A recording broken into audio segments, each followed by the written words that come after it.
On planet Earth, life has thrived for millions of years. Big and small have found ways to adapt and evolve to flourish in all types of environments. From barren wastes to lush forests, life can be found. Earth has homed these creatures since the dawn of life itself. Only until very recently, things have changed. Earth has traditionally been home to life that has evolved only within its own ecosystems, until very recently. New life forms have appeared all around the globe, completely changing the balance of nature and the human understanding of the system of evolution. Kinda like that time that you thought the Earth was flat, but then it wasn't, and then you guys murdered the guy who said it was round. The National Living Meat Research Foundation has been created to help study these new species, trying to educate the world about these creatures and what the Foundation calls their wondrous way of life. That's some fine corporate doublespeak you got right there. The new life forms have had an explosive arrival across the globe in 1933. Question 1, where'd they come from? As with anything, humans can't agree on shit. All the typical suspects come into question. Aliens, demons meant to signify the apocalypse, a new, even fatter type of human. Look how fat I am, I'm just mortified, you guys. Can't believe hey! They just keep coming out with those. They actually come intrinsically from Earth, apparently miraculously out of nowhere. One thing is for certain, Earth is now their home. Welcome home! These creatures are composed of muscles, organ tissues, and bones. They greatly resemble mammals without skin, or raw meat, hence their name, VITA CARNIS. If I pronounce that wrong, I'm sorry, dude. I read it like a second grade level. These creatures survive off of the flesh of other animals. Unlike many naturally evolved Earth life, VITA CARNIS organisms generally avoid cannibalizing each other. The CARNIS only develop in places of high population.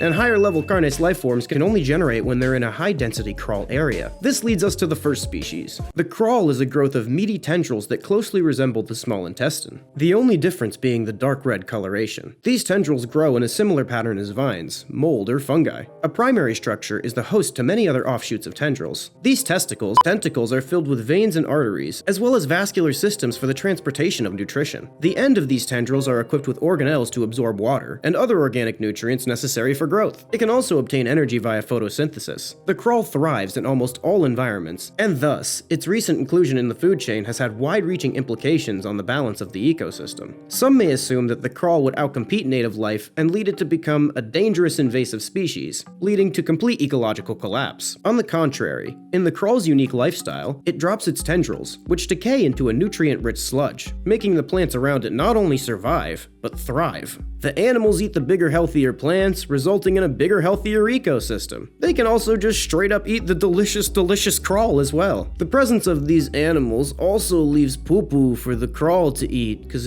it's into that, I guess. Humans did as humans always do, threw caution to the wind and found things to do with the weird ground intestines. Because of the supernatural rate of growth and richness in nutrients, it has been sustainably cultivated in farms and turned into fertilizer, which far outperforms previous models of fertilizers. Yeah, I mean, it's only outperforming cow shit, but you couldn't do it, so shut up. Humans can eat it, but it doesn't really look or taste appetizing to them yet, so they've widely avoided it thus far.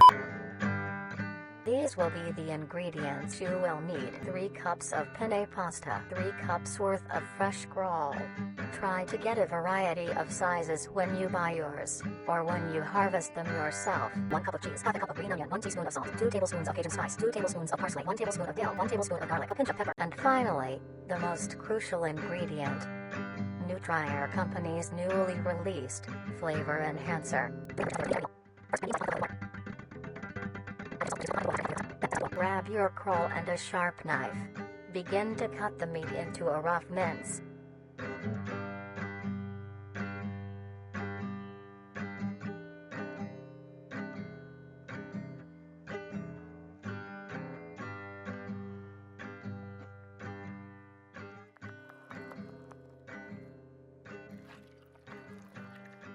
Doesn't that look appetizing? Don't you want to put this weird intestine monster directly into your mouth? No? You're just gonna sit there and insult our gracious dinner host like the horrible little goblin you are? Shut up and snort some flavor enhancer like the rest of us, you puss. Crawl is soft on the outside, but the interior has a surprising sturdiness.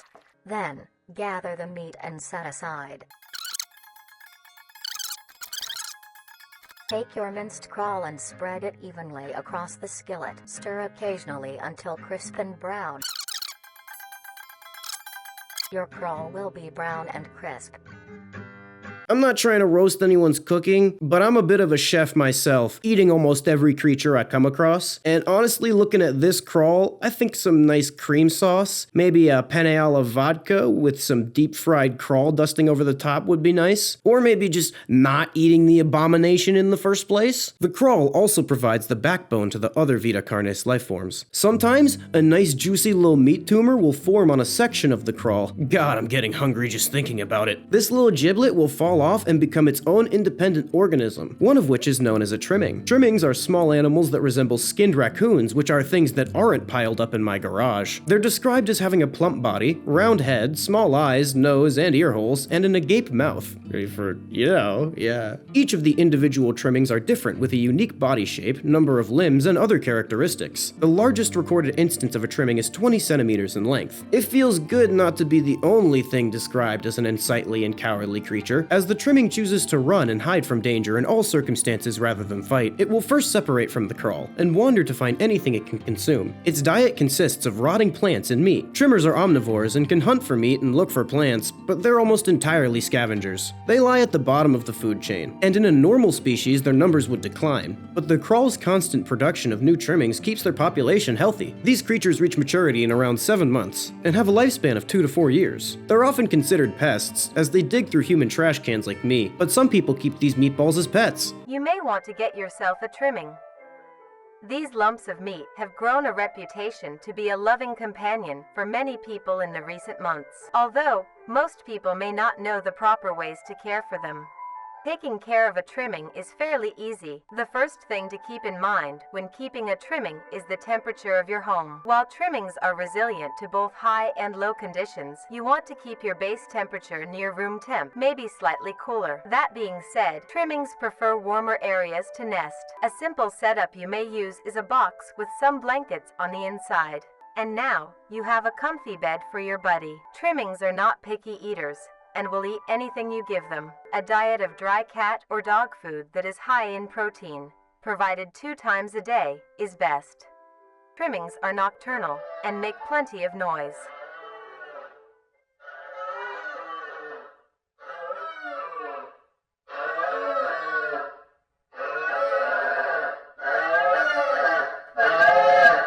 To prevent you from having sleepless nights, some toys that trimmings like are little items they can push, around, pull, or carry. Trimmings also enjoy things that you enjoy as well, like watching the television or listening to the radio. They love seeing and listening to all the funny things coming from the devices. Remember to be careful around their face and avoid getting soap in their eyes, nose, and mouth. Gently pat dry with a towel when done. Now your buddy is all clean. And lastly, as said before, trimmings are social creatures, so be sure to give them plenty of affection. Since they communicate with each other in the wild, it is best to replicate this behavior with them as well. Simply talking to them is plenty enough. The next VITA CARNIS species on the docket is the meat snake. Meat snakes can only be found in moderate temperature climates. It's described as a worm-like creature made from a variety of types of meat. It grows throughout its lifespan, and the size of the meat snake in question depends on how much it consumes. When it first separates from the crawl, like your meat snake, it's only a few centimeters long. Eventually, it will reach an average length of 5 meters. Under extreme conditions, such as natural disasters, wars, plagues, it can greatly surpass this length. Meat snakes are scavengers, consisting entirely of dead animals and viscera. They're incapable of consuming healthy living organisms, and thus, when the presence of dead matter skyrockets, so does meat snake population and size of the individuals. Remember kids, where there is death, there is meat snakes. The meat snake locates its food using a tongue-like organ similar to the Jacobson's organs found on regular snakes, licking and smelling the ground to see if anything decided to die near it. Once it locates the corpse, the meat snake will swallow the entire body whole. It breaks down some of the meat and bones, yes, it can digest bone, immediately, but uses a separate set of digestive chemicals to preserve and ferment some of them. Cutting open a meat snake to retrieve this fermented meat was a hobby of mine when I was in interdimensional college, because fermented stuff makes alcohol, and meat snake meat gets you real fucked up if it's fresh. It incorporates this new animal matter directly into its own body, lengthening the meat snake. Unsatisfactory parts for construction, such as skulls, bones, teeth, and fingernails will be pooed out. Fun fact about the meat snake is they all have different skulls. This is because the meat snake will use the skull of an earlier dead body as its own face. Neat! It was never given its own face as a child, but instead of complaining and doing nothing, it made the best of its situation and now has a unique face of its own. You know, you and I could really learn a thing or two from meat snake. A meat snake's lifespan depends on how much it consumes. The longest on record was 28 years. The meat snake has no predators and is immune to disease due to its internal chemistry. The only way they can die is starvation, burning, or complete destruction of its outer coating. Last time I heard the words meat snake this much, I was paying for the procedure after the condom broke. You try making 2 of these videos a week, you dick. The meat snake is also the only member of the CARNIS family capable of reproduction. When it reaches an excessive size, it splits into 2 meat snakes via mitosis. These creatures are quite docile, and because of this, humanity tends to use these creatures as a safe disposal of biological matter. These wiggly boys are quite helpful for those needing to get rid of dead bodies, which, let's be honest, isn't that all of us? In one instance, a meat snake was found to have blocked an entire subterranean tunnel. Its coloration was a deep purple, contrary to the blood red that they usually are. It also barely moved, even in contrast to the sluggish nature of a meat snake in general. It's described as seemingly lacking any motor function, like a plant. It was stationary with only minor movements within its body, easily mistaken for a corpse. Of course, with this discovery, many pressing questions come to light, like, would you stick your dick in it? How the hell did it get in there? And why is it so big? The skin was so tough that it took several days of cutting to even get a sample. Testing of the sample revealed that little, if anything, could be done to damage the skin of this worm. Normally, meat snakes smell like dead bodies, but for some reason, this one had a pleasant scent of cooking scrambled eggs. On the other side of this gargantuan phallic body, a cleaning crew discovered that it grew this big because of a word that got cut off, but I assume it was meant to be a massive pile of corpses. Where there is death, there are meat snakes. The next CARNIS species are meat mimics. Meat mimics are bipedal creatures with uncanny similarities to human beings. They resemble humans without skin, save for some exaggerated features. Extended fingers, long spindly limbs, bulging eyes, and a cavernous tooth-filled maw. The mimic has more teeth than the average human, and their mouth is basically filled with entirely incisors. Although it resembles a happy face, this is just a coincidence, which is some pretty heavy foreshadowing right there. A mature mimic's diet is composed entirely of human flesh. There it is. I was waiting for that part, and thus is only located around human populations. Like many members of the VITA CARNIS family, the mimic has a complicated life cycle. First, it separates from the crawl, looking much like a trimming, but thin and sleek, only having 4 appendages. In this stage, it will hunt small animals, moving on to larger and larger creatures as it grows. They grow up so fast! When it's large enough, it will metamorphose into its next stage, the human stage. In this stage, it begins stalking and feeding on humans, and thus, its hunting strategy becomes much more advanced, signifying increased intelligence. Like how humans target other humans, it locates a human-populated area and searches for the easiest target, which is usually the dumbest, fattest, oldest, sickest human around. Also the ugliest. It uses things to blend in, like clothing, objects, and furniture. Once the target is found, it will observe the victim in its routine, noting times in which it is more vulnerable, typically when the human sleeps. Once the prey is in position, the mimic will advance silently, proceeding to murder and devour the human. Once satiated, it will return to the wilderness to digest its meal. If the prey is awake, the mimic can use a series of sounds to confuse or trick the prey into a vulnerable situation.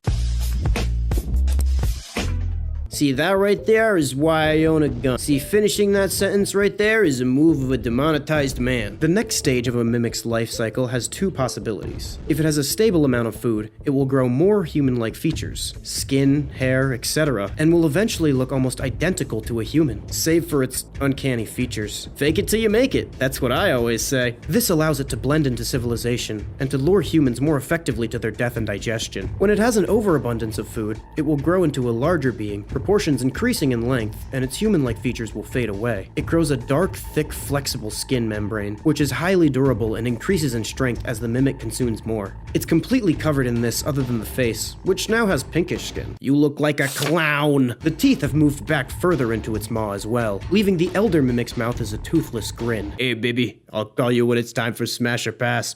Its darker skin provides excellent night camouflage, and it refines its hunting skills to an unprecedented rate. Human governments don't like their citizens getting murdered and eated, so they created safety guidelines for mimics. 1. Avoid going out alone if your location is known to have mimics. 2. If you encounter a stationary mimic, leave the location and alert authorities. 3. If pursued by a mimic, get yourself into a position where you can run. Mimics are unlikely to attack humans with a clear escape route. 4. If you have been cornered, roll into the fetal position and protect your neck, face, and vital organs. Make as much noise as you can. My strategy would be shoot first and ask questions later, just like when I worked at Toys R Us. If you have a weapon, don't use it. I get that this thing is pretty tough, but how in the hell is fetal position a better strategy than fucking shoot it? This is like those fire drills where all the teachers just wanted us to shut up, so they said we had to be quiet too. Oh guys, come on, the fire might hear you. You just want me to die, you jerk. In a situation where a mimic is hunting in the immediate area and is not aware of your position, hide somewhere low, as mimics have ADHD and won't linger long to search for prey. The harvester is a specialized form of crawl, one that functions in a unique and deadly way. Its crawl mother first grows its iconic meat tumor, but instead of it detaching like the case of a mimic or a trimming, it continues to grow using energy from its crawl mother. That right there is an example of an anomaly that knows you don't always have to take the traditional route to be successful. You do you, harvester. Prove them wrong. From here, it grows a bulbous center mass and its own tendril root system. Its center mass grows to 3 meters in height and 2 meters in diameter. The harvester has 2 different types of specialized tendrils, which it can extend up to 150 meters outward from its center node. The first type of tendril is bulky and flat, lying just beneath the surface of the ground.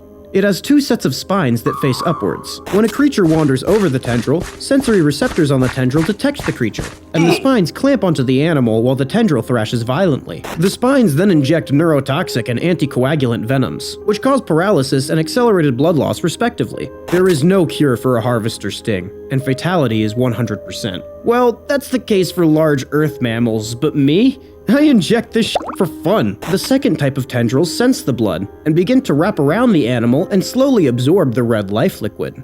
They then pull the body underground and feed until there is nothing but scraps left. The remains decompose, leading to prevalent plant life, hence attracting more animals. Oh, so when the harvester leaves decomposing remains, it's good for plant life, but when I do it, it's you better hope we don't find the other half of her. Humans are warned that if they find themselves near a harvester, they should throw something heavy towards the bulb to activate the first type of tendril and walk away from the bulb. I say, if you see one, run up and hug it. That way you can't fucking complain anymore.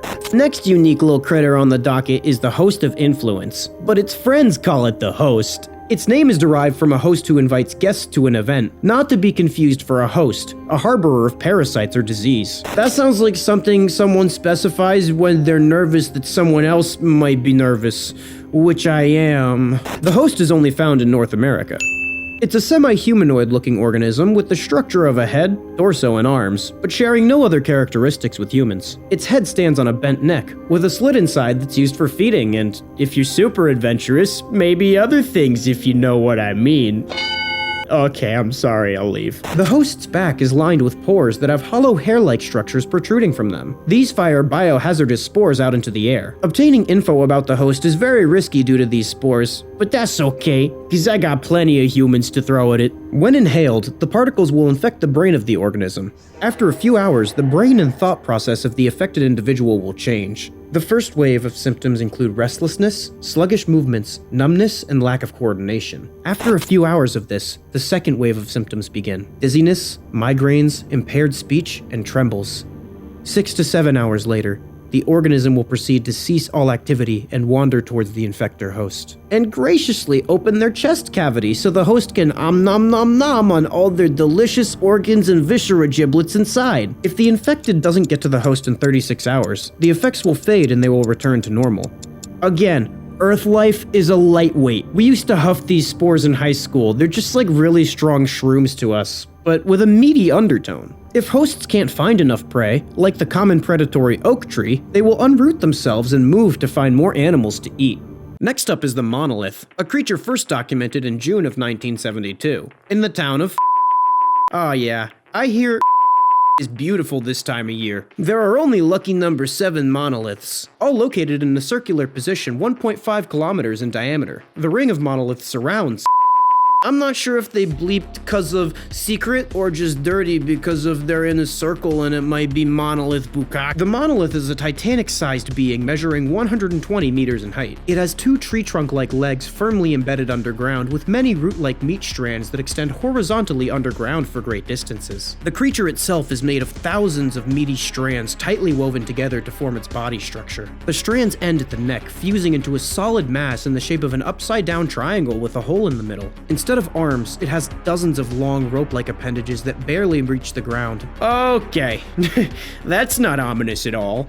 Moving on, they apparently just stand and do nothing, except for the time where they didn't do nothing. They did something, and that something was bleeped out partially, but the part I could hear was that they were extremely aggressive and swung their appendages at some censored team, completely wiping them out. Whoa, Monolith. For the first thing you ever did, starting out very strong. I will watch your career with great interest. Eventually, because of the whole committing murder thing, military vehicles came, and then it roared out and produced an EMP blast, knocking out all technology in the vicinity. Then, humans shot rockets at it, and although it was damaged, it regenerated at great speeds and resumed its stance unfazed. It's just like, they keep knocking him down, he keeps getting back up. I'm sorry, I identify with the model of the story, we're moving on. The area has since been quartered off, and is now not available to the public. But I get to go because I'm special VIP, and not like you broke bitches. The next critter on this list is the Singularity, an orb comprised of dark color minerals with hints of luminous colors within its core. Despite the horrific possibilities of what could go wrong, I think this will make a beautiful decoration in my apartment. The orb is estimated to be 1 meter in diameter. It has several unique qualities that are not well understood. In the Singularity's free time, it can be found suspended in the air by an unseen force. There's also a variety of readings coming from the orb itself. Magnetic fields, energy signatures, odd smells, and other signals are released by the Singularity. The population of these creatures are unknown, as is almost all information about the Singularity, because it's been hidden or confiscated by officials. They were only able to receive one classified document about it, held it censored, but it's not held it censored anymore because I blew that place up. The Crawl. Some of you might say that the Crawl wasn't designed to be boinked, but to that I say, all those little nutrition absorption organs on the front look an awful lot like another type of hole that I know. Smash. Every day I question what I have become.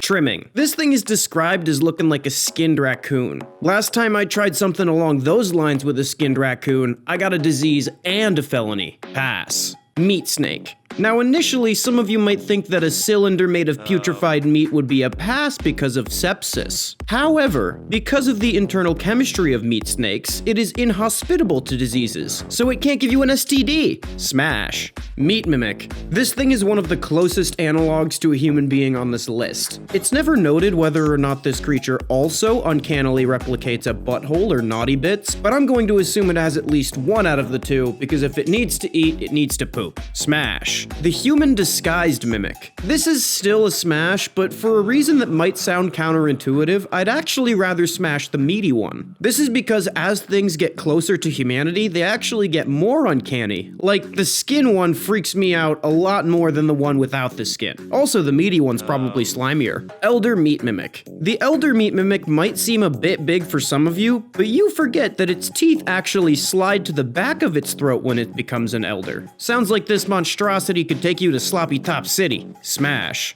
You know, every time I make one of these smash or pass videos, I pride myself on making content that's at best questionable and at worst incriminating. I really feel like I've done that today. Harvester. This thing is basically asking me if I want to have sex with a roided out bear trap that's made of meat. I mean, look at those teeth. Of course I want to get my dick eviscerated like a check in a paper shredder, idiot. Pass. Host of influence. I guess this would depend on whether or not I was under the influence of its spores. If I was hypnotized by the meaty plant boy, of course it would be a smash. Since I'm not currently under its spell, actually, I'll still fuck it. Smash. Monoliths. Of course, someone who makes smash or pass videos on YouTube behind the moniker of an animated character has a giant penis. Obviously. I don't think anyone's here to debate that. The problem concerning the monolith, though, is obviously a size issue. I mean, look at the circumference of its mouth. No way I would fit. Pass. The singularity.